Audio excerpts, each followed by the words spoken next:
Okay, hi everyone. Thanks for being here. Today we are talking to Linda Goodling, and she is a practitioner for the planet. She offers her services to the planet to help us all get through these very intense times, for one thing. And so I'd like to read your bio, Linda. Okay, so Linda was born and raised in Germany and pursued a career in the high-tech industry in Germany. Her interest in alternative healing work started early with Reiki and different energy healing methods, including homeopathy, cell salt therapy, flower essence therapy, the Melchizedek Method, quick pulse, advanced quick pulse, EFT, and more. Woo! She worked in Germany treating clients with various alternative methods. Linda moved to the U.S. with her 2 children in 2004. She received her certificate in homeopathy and kept pursuing to learn and study alternative healing methods. Beginning of 2015, Linda got introduced to the Yuen Method. Am I pronouncing that correctly? Yuen Method. Yuen Method. Since then, she was developing Physio-Psychology, a more in-depth technique that allows her to get to the very core of the specific issue or problem. What is of absolute importance for her is to completely eliminate a client's problem. She does not just want it to improve, she wants to eliminate it completely. Her approach is to identify all the sources, reasons, and causes of a problem as specific as they might be. Consciously reconnecting her clients to source energy, the infinite source of unconditional love, is part of her work, as well as clearing out any unsupportive energies in clients' chakras and remove any imbalances in the meridian system. Linda successfully improved her family members, friends, herself, and her clients since then. She opened her own business, Linda Goodling Physio-Psychology, to improve as many people as possible. Her mission statement is, "My deepest wish is to make the world a better place. I will do absolutely everything in my power to improve as many people as possible." Okay. So welcome, Linda. Hi, Sharon. Thank you so much for having me. Of course. Well, yeah, it's been a while since we've seen each other. It's good to see your beautiful face again. So if you could just maybe in your own words again explain how you work with people and how you feel that what you do can help, especially now in today's times, how you can help people get through what they're dealing with. Yeah, definitely. I would love to. Sure. So what I'm doing, I call it physio-psychology because I get the information from the person. But the way I get the information, so if we go way back, if you think about kinesiology, where you do a muscle test, but in order to do a muscle test, you have to do a lot of things. The person has to be right next to you. And this is really the way enhanced form of that, and it works a little different. I don't have to have the person right next to me, but what I'm doing is I'm basically my whole work evolves around me being neutral.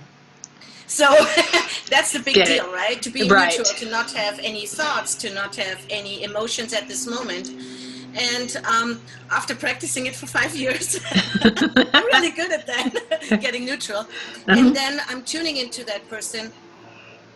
And basically they tell me what problems they have, and then I tune in and I check what it is. And 99.9% it's not what they think it is. It's never what you think it is. It's really, really interesting. So a lot of that work evolves around the central nervous system. Our central nervous system is basically our computer, so to speak, for not only for our body, but also for our field, right? And so I'm going to make sure that our central nervous system is strong. I work with not only the cranial brain and the spinal cord, but I work with other, I call them brains, in the sacrum area, in the coccyx area. And then we all have so-called missing tail brain, which is kind of an energy brain, which is because we all had a tail at some point, long time ago. And, and if all those work, your whole body, your whole physics works so much better. So that's an integral part of my work. And what I'm doing is, I'm just going to give you an example. Somebody comes Sure. to me and say, hey, I have a horrible, horrible headache. And I'm going to look at them and they say, oh, it's probably because I have migraines. Well, in my world, there's no such thing as migraines. There is a reason for every kind of physical experience you have. So what I do is I, connect with a person through our physical intelligence and through a telepathy, so to speak. Mm-hmm. And then I'm going to check in what the problems are. And I'm going to go by leading weaknesses. So every person can only be strong or weak. It's like really simple. It's binary code, so to speak. So if you're strong to something, it doesn't matter. If you're weak to something, then we have a problem. So basically what I do is I follow the weakness. I can give you just an information. So let's assume that person has a headache or migraines, she calls it. And then I check with her, and yes, she is really weak to headache. And then I say, is it inside of her or outside of her? So I'm going to follow the weakness. Is it physical? Is it non-physical? Well, if it's physical outside of her, are those other people, or is it her surroundings? It could be the energy of her house or her workplace or anything. If it's other people, what's the problem? I normally find the people, and then there is some kind of thing between those people. Mm-hmm. If this is resolved, if all those are strengthened, all those weaknesses are strengthened, and the cumulative effects are deleted, the headache will go away or the migraine will go away. Mm-hmm. I don't know if that makes sense, but for some people, it's really hard to understand that you first have to strengthen a weakness. So let's say we have a karma with each other, right? Mm-hmm. Let's say that. And Okay. we have a karma because, I beat up your children or something like that in a former life. Uh-huh. So at this point, I would strengthen the karma because I can only delete effects if something is strong. So I will strengthen it and delete the effects. I cannot delete per se a karma because it's part of your soul experience.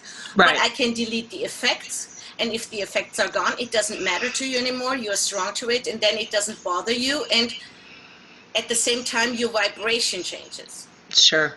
Does that Okay. make sense? It makes total sense. It's got, well, from what I'm hearing you, and it goes along with kind of the work I do, but from a different perspective and different modality, is it kind of triggers it and brings it to the surface. Does that make sense? Where it can be worked on, a karmic issue, instead of it being laying dormant where it's causing a physical problem. Does that make sense? Yeah, that's always the case, right? I Right. mean, if you have any physical issues, or if you lose your job, Mm-hmm. if you lose your job, there's something going on, right? You're not just losing your job. Mm-hmm. If you experience back pain, or if you have headaches or anything like that, there's something going on. And sometimes it's the weirdest things that come up, I mean, I just had a client who had really bad migraine for a whole week. Mm. And the issue was really the weather triggered her because she was in a past life. She lives in an area which is really cold, where it's cold right now. Mm-hmm. And the weather triggered her so much because she died in the cold. That was a trauma she had. Right. And also she lost her children in the cold in a former Right. life. So, and that was gone, and now her headache is gone. I mean, it was a few more other things, but it's never Right. just one thing. Totally. Yeah. So yeah, it's never what you think it is, but you're right. Something is going to be triggered. That's true. Yeah. So you're able to identify that, the original trauma, the core of the issue through what you do, and help the client heal that, I guess, or what did you call it? Delete it or heal it, or Yeah, I corrected Okay. it energetically in their field. Yeah, and it's an immediate thing. So if I correct something, let's say we have a karma, I correct the karma, it's immediately strong, it stays strong, but our physical body is not yet, unfortunately, at light speed. So it might take a few days. Not yet. Yeah. Not yet. So it might take a few days until this is completely gone. out of your field and out of your physical body. So just for that. Yeah. Okay. Yeah, that makes total sense. It goes right along with what I help people with past life, removing past life karmas too, or triggering emotion, stuck emotion, and Right. so then the person isn't triggered to where their body reacts to it because you were able to correct it, and they have the experience, which is what they chose, right, for whatever reason, but they don't have the trauma, the emotional traumas anymore that their body is, or their cell memories are hanging on to. Does that make sense? Yeah, and Yeah. that's right. So a person, as each individual soul, chose a specific path and chose, in my world, chose experiences what they want to have in a specific Right. lifetime. But that doesn't mean that we have to be hanging on to those because they are Right. in our field forever. That's the point. And if you get those away, then at the same time, if you get all the weaknesses, which are lower vibrations, that's fear, that's all those emotions of anger and rage and despair and anything else, if you get those away, then the person's vibrations come up. Perfect. Yeah. Perfect. Yeah. Yeah. There's so many, we need this kind of work, and instead of just giving us pills to cover up, what we have going on. Yeah. So bless you for doing this for us, for the planet, because it's so important. And, and I'm sure you could attest to this too. We used to know how to be able to do all this to clear our traumas or clear our karmic patterns and traumas, but Western society, we just forgot how, is how I see it. Would you agree with that? I think that the biggest mistake that we make, I mean, I like your emails because you always say the biggest, what do you say, is that people think they have limitations, something like that. We are limitless individuals. Every one of us is limitless. And I think one of the biggest issues is that we believe that God is outside of us. Right. Because I truly believe that God, or this energy, this universal energy, is within us. And it's unconditional love, and it's something that we have no clue about. So honestly, I think that most of us have no idea. And if we can experience all this love and God within us, then we can do whatever we want to. Right, we're limitless. Yes. But because we have thousands of years of life experiences, and they still are stuck in our system, in our cells, that's why we can't do it yet. Yeah. Perfect. Yeah. And so the fun part of it is learning how to do it over again, I guess, going back to that space, right? That's the way I see it. We're in that. And would you agree that we're at the end of a cycle now, to where we're moving into another reality where we're learning more and more how to get back to that space? I totally agree. I think right now what's happening on the planet is that, we are in a, we are on a low vibrating planet, right? I mean, our vibration is not very high, collectively speaking. Right. So, we think we are very accomplished. I don't think so, honestly. We still hit each other, and we still yell at each other if we wear a mask or if we don't wear a mask, or if we do A or B. We're not very accomplished. Sorry to say that. I believe that what's happening right now is that a lot of people are waking up, and if that's happening, there is chaos. It's just something what naturally happens. With a lot of change comes a lot of chaos, and with a lot of change comes also a lot of fear. I think that's a very because people in general, they don't want to change. Hey, I'm comfortable where I am, or even if I'm not comfortable where I am, I still know. Right. It's the knowing part. It's the know. Yeah. It's the know. And even if it's not great, I still rather stay there because I know what I'm dealing with, instead of saying, oh, I'm going to change and I'm going to make my life better. Right. So I believe that we have it's really chaotic right now in the world. And I know a lot of people are really scared.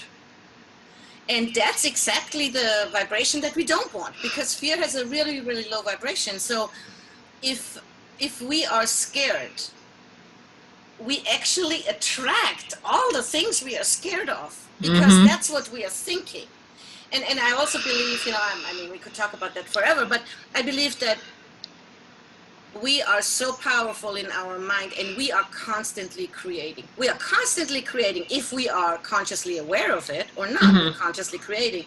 Right. So if we are constant in fear that, or we get sick, we lose our job, we are running out of money, that's exactly what we're sending out, and that's what we get back, because that's a universal law. What I send out is what I get back. So what's most important right now is that we get out of the fear of that. There's so much collective fear. It's like amazing, or in a bad way, how much fear we are in right now. Yeah. That's, Yeah. yeah.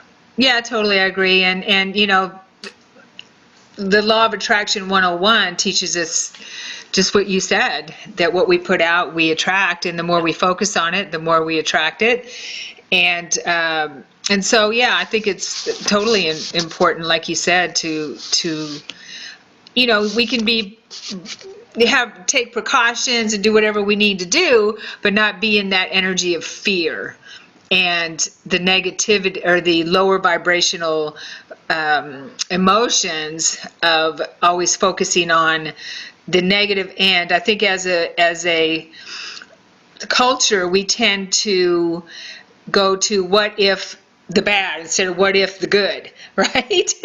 We look at, okay, well, what you were talking about with change, and I totally agree, and I know that we experience this, as humans, that if any change comes around, the first thing that we think about is the worst thing that can happen, right? Yeah, and because I guess we're wired that way. I don't know, but if we change that around and think of, okay, well, what about the best thing or good things that can come from that? And that's usually what happens anyway, unless we completely focus on the worst thing, always. But I would say that most people that you talk to who have had major change or have had change in their life, that especially if they've been resisting, has always been for the better. Would you agree? Yeah, I totally agree. But if you resist change, it's going to be a little more volatile, Totally. That's what it is, because you get a nudge from the universe, and then you say, "Oh no!" And then you get a little more push, and at some point you just have the change has to happen. And I truly believe that there's a lot of reasons why we fear change. One of it is that we all collectively and everybody had an experience where change went sideways, right? I mean, everybody has that in their system. But on the other hand,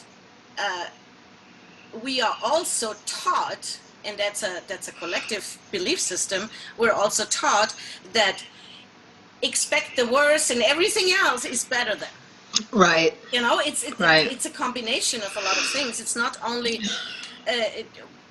over hundreds of years, we are taught that if you expect the really bad stuff, whatever happens can't feel that bad, and you are in the green. Yeah. Totally then it's nuts. good. Yeah. Yeah, it is. My dad used to say that if we don't listen to our guidance, he was spiritually aware, but didn't really talk about it. If we don't listen to what the universe or God, he wasn't real religious, is telling you, then sooner or later you get a 2x4, hit across the head, and then it's time to listen. And I've had a few of those. Me too. Yeah. And I agree with that. So yeah. But Yeah. the interesting thing is, at the end of the day, change is always going to be better. Mm-hmm. And sometimes you can see it at the moment. Totally. Because it's so much chaos and everything comes at once, and you feel like you're completely overwhelmed. But at the end of the day, you will see your life improved. Yeah. Totally. So, yeah. Yeah, this is awesome. So, Linda, can you talk to us about quantum physics and the connection to vibrational energy healing, and what you're working on with people? Yeah. So in quantum physics, we are all. This is really interesting. We're talking about quantum entanglement, right? So what makes each individual of us is millions of frequencies. Okay? Millions of different vibrating frequencies. And every experience has a specific, unique frequency. And every emotion has a unique frequency. And then they are connected. So, but on a very, I would say, unconscious level, we are all connected. And the field of where all our frequencies interconnect, because we're all connected.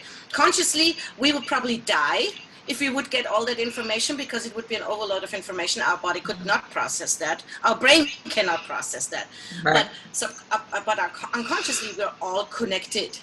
So if we're all, that's basically what quantum entanglement proved. We are all connected on a very unconscious level, but we are. So if you look at this, if I work on somebody and they have ancestral karma very often, or sometimes it feels like what happens to you is actually true, that it has nothing to do with you. It comes from your ancestors, it comes from your family, it comes from your descendants, or it comes from the collective. So it's not even, you are not even involved, it's just because you have ancestral karma in you. And if I delete all that, or if I strengthen it and delete the effects of it, to be very specific, then I'm not only working on that person, I work on all the ancestors on a soul level. And I work on all the, so to speak, victims. We do not really have victims. Yeah. Because we all chose. Right. But we also don't have perpetrators. We have, but so I work on all of them. I love that. Yeah, go ahead. So I work on a lot of people. Yeah. And if I work with one person. And then, whenever I work with just one person, there's always a lot of other people involved. And I do that, and there is, of course, the question is, do we ask if they want to receive this? No, I cannot ask every one of the ancestors of my clients. But I truly believe that if there's ancestral karma, they want to get rid of it. And if they don't, then they don't. Because the final decision of any soul is their decision. I can just facilitate, hey, we can actually get rid of this. If you really want to, cool. If you don't, well, your decision. Make sense?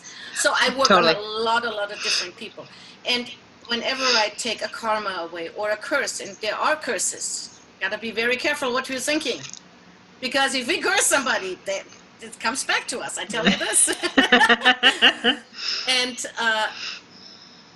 any trauma or illnesses, for example, we have karma of illness, a lot of it. If I can remove that, first of all, people are going to be physically better, but also their vibration changes. If we get away from this really, really low vibration, and every correction I do is lifting up the frequency to a higher vibration. So I know we are not there yet on this planet. We're getting there. We're getting there. Just taking us a little while. But we also need, we don't need the whole planet to shift. We just need a critical mass. Right. And I want to use that. I really want to use that option right now and thank you and all the healers who are doing their work to do that, because we are the people who are actually, keeping the vibrations up right now. At least we're trying. So we are. No, we're doing it. Yeah, totally. Yeah, that's awesome. I do see that in my work as well, in working with people and clearing the patterns. We call them patterns in the past life soul retrieval work and programming. And yeah, you can see it and you feel it, and you can see how it heals all around, not just the one personality, but forwards, backwards, and all around, even people in the body that are with them. Yeah. It heals that relationship that situation itself had to do with, and it's amazing work. Yeah, thank you for being of service in that area. Okay, so you were talking about there is no victim and there's no perpetrator. Maybe if we could chat a little bit about that and choosing our experiences, because I know when I talk to people about that too in my client base, that sometimes it's a little difficult for people to wrap your head around it, and I get that definitely, and and how we choose these experiences based on that mindset or that thought. Well, I think, so trying to, okay, if I have abusive parents, okay, I tend to be the victim, right? I am the victim. I was beaten up by them. I was emotionally abused. Some people are sexually abused. That already puts me in a victim mode because something happened to me, specifically when we talk about childhood, where I could not really do anything, where I was just depending on those people, and those people did that to me, right? And that's true. If you look at it from just this standpoint, it's true. But I truly, honestly believe that we chose as a soul, we chose who our parents are and what we are incarnating and what experience we wanted to have. And there's a reason why we chose that, because I found that really interesting, specifically talking about sexual abuse. I have worked with quite a few people who were sexually abused, and it turns out that they made that experience because at some point they sexually abused someone. I'm not saying this is an exclusive thing, but very often it is that they wanted to experience it on the other end. So very often if people, it's also what I've seen, and I don't want to make this a rule. It's really not, because there's no rule with that work. I have to I have to see what the weakness is. But very often if we, if I was abused by my parents or neglected or abandoned, I chose that this is happening to me. And that's, for a lot of people, is really, really hard to understand, because it's so much easier to be in the victim role, right? Because if you're a victim, you also get all the attention, and they're sorry for you, and you can just wail in your victimhood, and you don't really have to do anything. You don't have to get out of this and go and live your life. No. You can stay where you are and feel sorry about yourself. And I know that sounds really harsh, what I'm saying right now. But at the end of the day, sometimes that's what's happening. So I do not believe there is really a victim or a perpetrator. And yes, tell that a mother whose kid was shot. I know, I understand that. This sounds really harsh, and I would never tell that a mother who is grieving the loss of her child. But if you look at it from a different perspective, I truly do not believe in victimhood and perpetrators. Right. Yeah, I totally agree with you with what I've been shown and my own experiences as well, and working with clients that and myself, that we do choose these experiences, and for many reasons, and it can be, to experience both sides of the coin, the victim and the perpetrator, that we come here to experience, right? All of it. There's no good or bad in the eyes of experience. We put morality on it here, which we need, because of we're a society, a moral society, I guess you could say, and so and trying to see that from the ego and the physical 3D point of view is difficult when you're experiencing all that grief and that trauma, and in that place of feeling like a victim. Totally. I know with my own experience in my history, and as a child with childhood traumas, that I had to be an adult and get past that. Not that I felt like a victim, but it was only when I went within and connected with my guides and experienced a form of forgiveness for the perpetrator, that I understood it was a chosen experience, because we had agreed to exchange, have this type of experience together. And what happened was, and what you were talking about earlier, was it wasn't cleared the first time. So we kept experiencing a similar type of program or pattern. Yeah. Yeah. And I'm sure, and like you said, I think that a lot of, and I know myself included, when you look at your experiences in other lifetimes, that you don't want to see yourself as maybe a bad person. Right. And it's, yeah, and I had a client once, and then she was crying, and she said, "Oh my God, I can't believe I did that." And I said, "Okay, why are you crying?" And she said, "Oh, because I did that." And I said, "No, no, no, no. It's okay. It's just an experience." And I think what I'm trying to do with my work, if we look at finances, for example, if you look at finances, I'm trying to get somebody to be neutral to money. That means having money, not having money, having a lot of money, having a little money, and having no money. They're all strong to everything. Because if you are neutral, everything can come to you.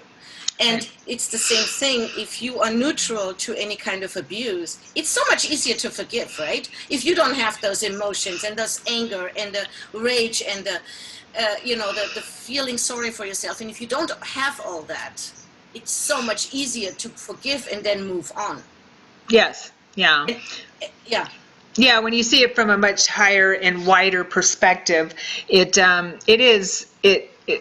I agree. I totally agree with see what you're saying. It's a lot easier to see things differently when you're not in that triggered state, or in that state of the personality, the hurt personality.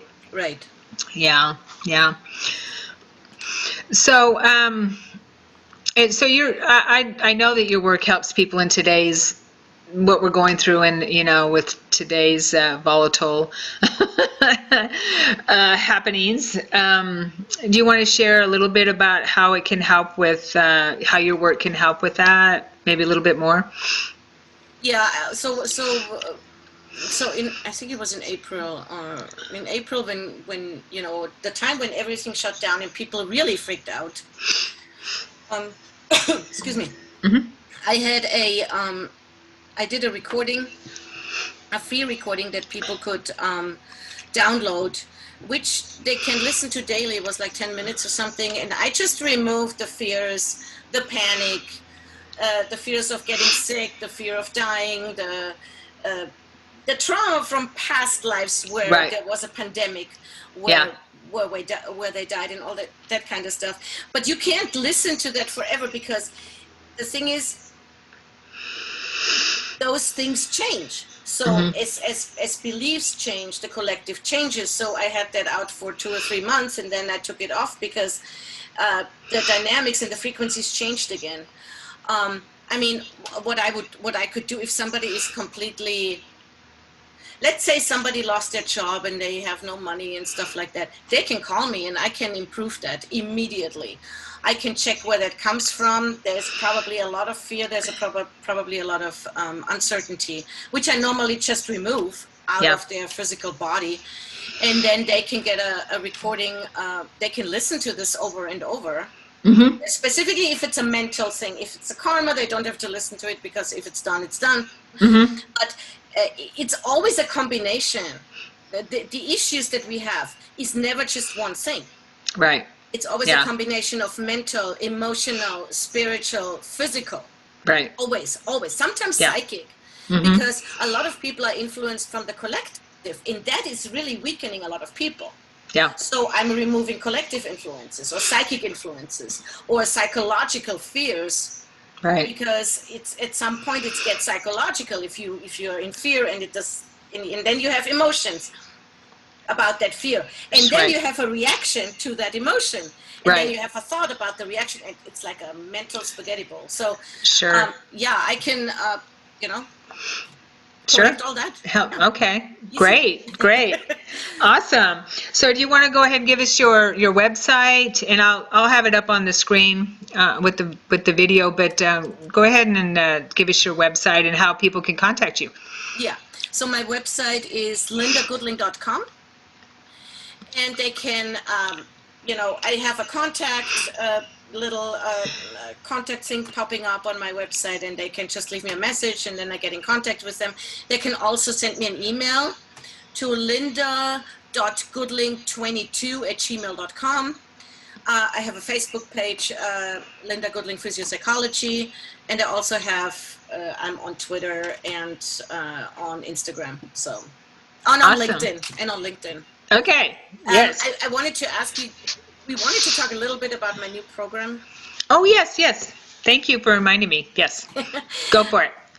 Yeah, I started a program. It's called Self-Love from Victim to Creator. And this it's really about the idea that none of us,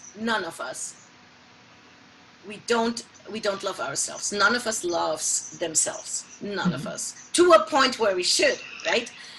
We hate on us, we judge us, and we blame ourselves, and we shame ourselves on a constant basis, on a daily basis. And that is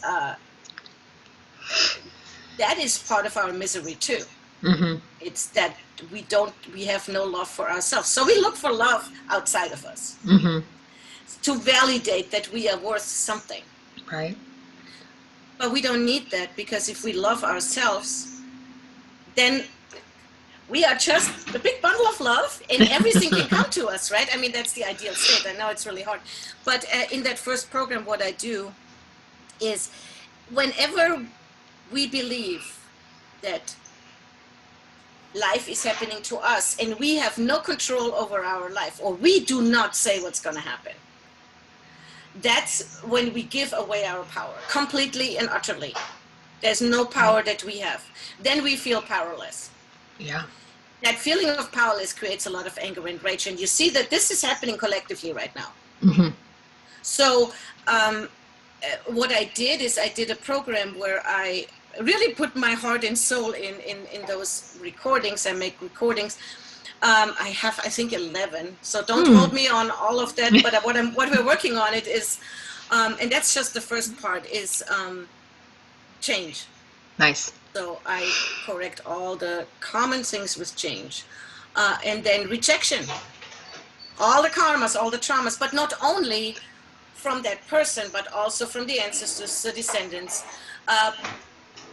personalities, which is a part of them.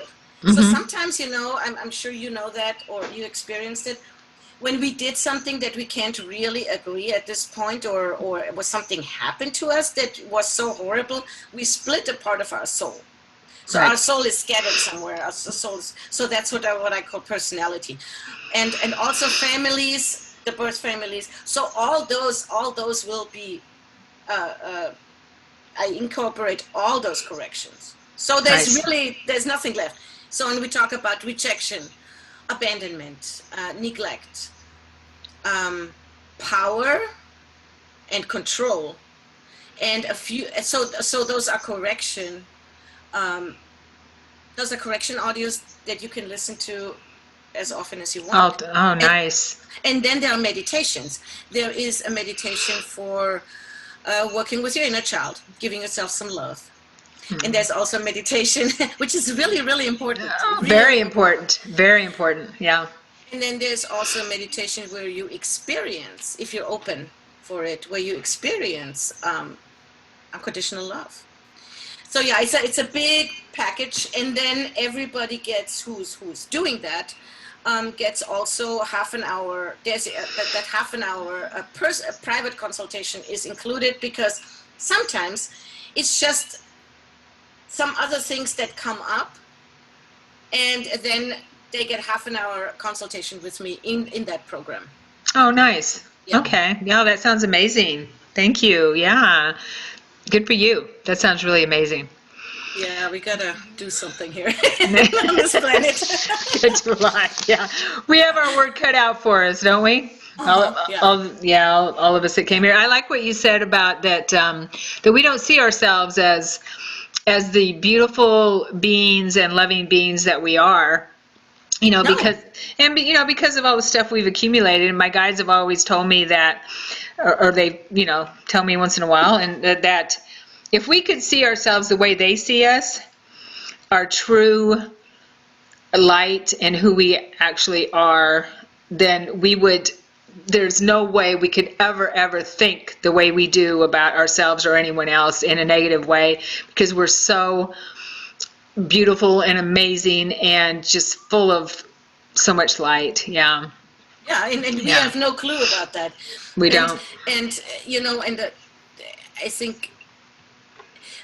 I think part of that whole thing is also, how do I say that? So if let's say I reject myself, Mhm. okay, just to give you an example, Mhm. if I reject myself, I'm gonna reject myself. That's what I'm sending out. That's what I'm getting back. So I'm gonna get rejected. From other But people. Yeah. yeah, but not only from other people. I'm gonna get rejected for everything I do, for the work Mhm. I do, for the person who I am, from maybe my children, maybe my parents.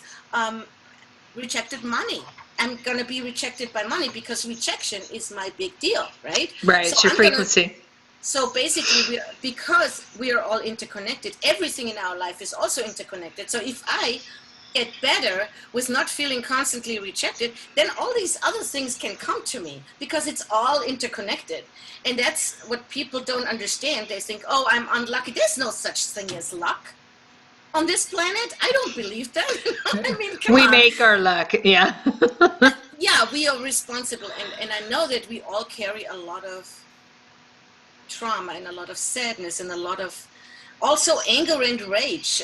We carry a lot, and we also have a lot of judgment. Hmm. And the judgment right now on this planet is unbelievable. I mean, I've never seen such a division in people. And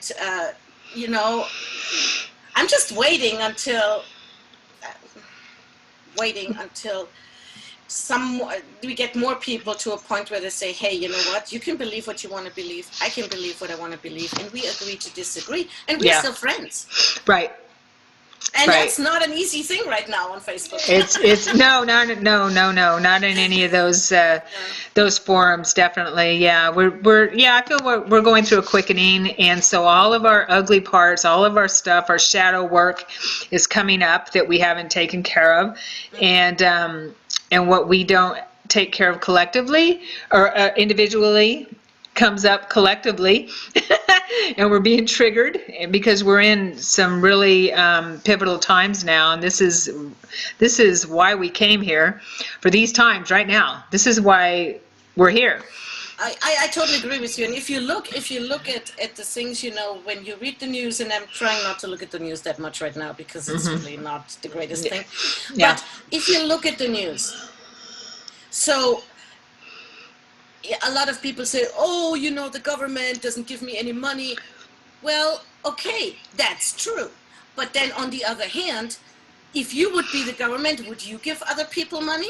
I think if we say there's corruption, we are all corrupt one way or the other. So if we don't heal collectively the corruption issues, then we cannot expect others to be better. Yeah. It's a collective thing. Okay, if we want to change, everybody who wants change in this country has to first change. It's that Well, simple. isn't that what Gandhi said?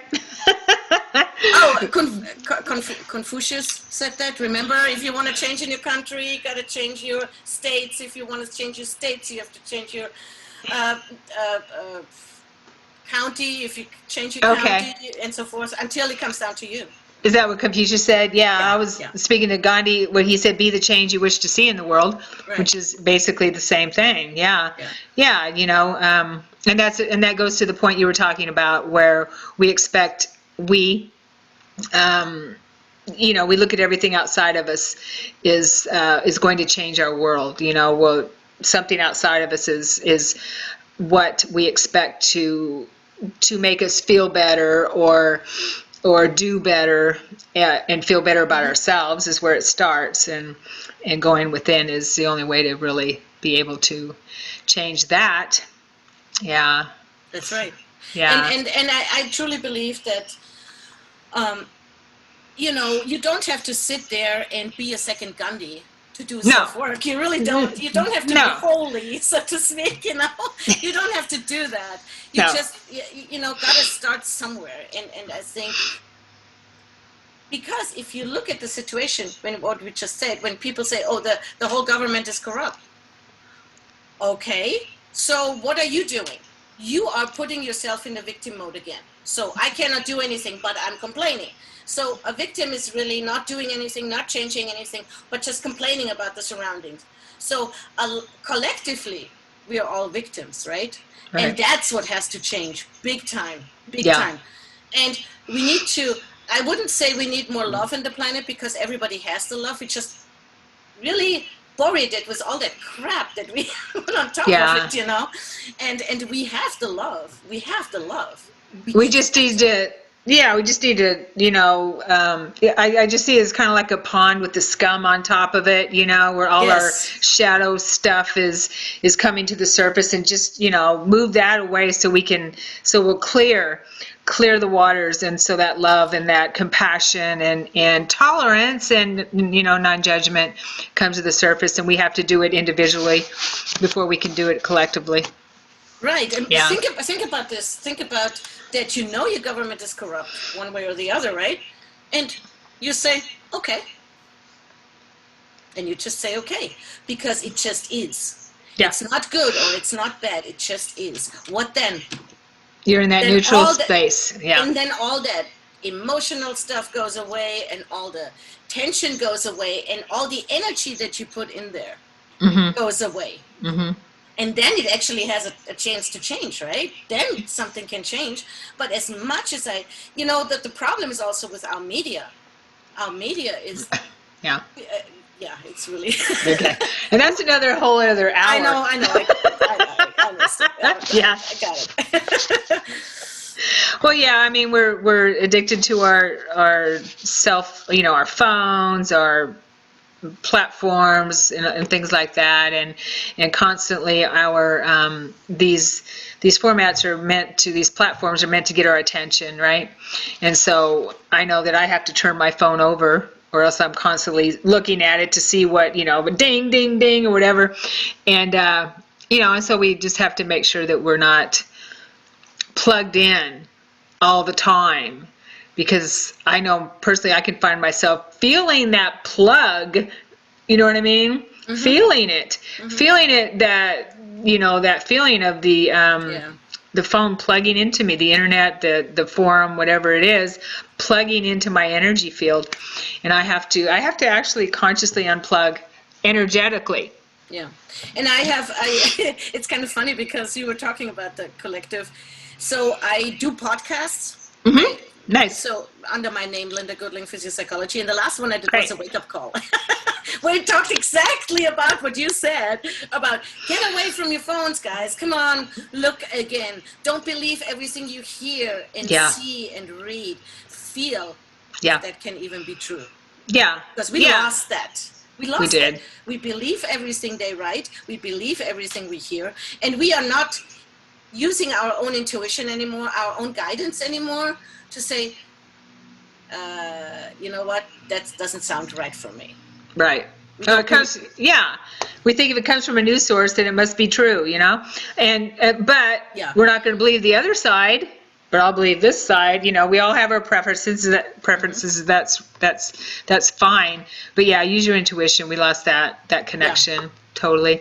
And if we just go out in nature, I spend a day out in nature, and I feel totally unplugged, and I feel totally clear. I have to go out and do that. So that's good advice. Yeah. I agree. Yes. Turn your phone off. I know, right? Yeah. But don't turn this off. Don't turn the YouTube off. But for now. But when we're done, you can. Okay.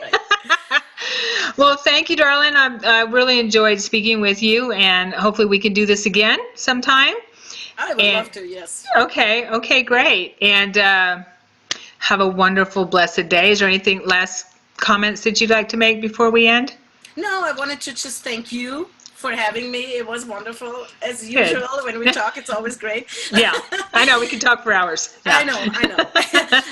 No, I want to thank you, and I want to also thank all the healers who keep the vibration up, Yeah. because it's really Yeah. such a monumental time that we are in right now. Mhm. And I want to tell everybody, hey, you know what? Don't worry. It's going to be okay. It's going to be Yes. okay. It's chaotic right now. If you feel you can't do it anymore, get in contact with me, get in contact with Sharon, and we're going to help you through those times. Yeah. But don't give up. It's okay. It's just changing and it's chaotic, but we're going to go through this. That's my message. Yes. Beautiful. Thank you. Thank you. Thank you so much. Okay. Okay. Bye-bye. Bye.